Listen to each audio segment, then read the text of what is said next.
Hello, I'm Darian Graham-Smith, PC Pro's technical editor. And I'm Barry Collins, editor of PC Pro. And this week we've got the Samsung Galaxy S4 Zoom. Now, from the back, it looks like a Commodore Garden smartphone. Flip it around and it looks like a compact camera. It really is a hybrid device.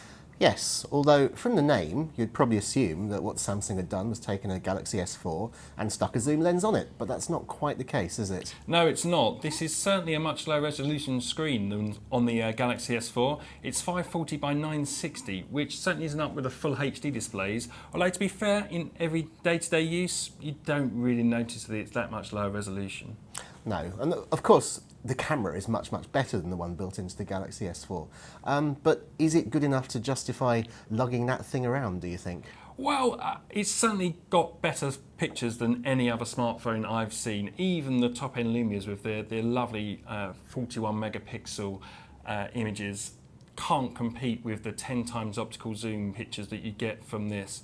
It really is nice. And the great thing about having the full Android smartphone behind it is that you get quick access to all of your photo editing apps, things like Dropbox where you can just instantly upload those photos. There's a real convenience factor there.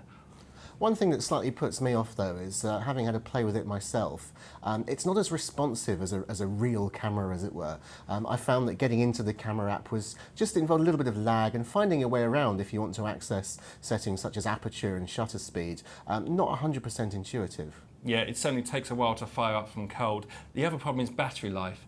Even in our standard smartphone battery life tests, it only had 50% left after 24 hours, which is not that great for a smartphone alone, let alone when you're trying to power a motorised zoom lens on the front here.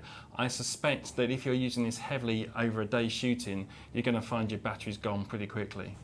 Nevertheless, I think for the sort of person who is always snapping and uploading their pictures to Facebook and Instagram, what have you, for them this could be an upgrade from a conventional smartphone. Yeah, I agree. I think it's, other than that short battery life, it's almost a perfect hybrid of smartphone and camera, and only £25 a month. That really is something of a bargain.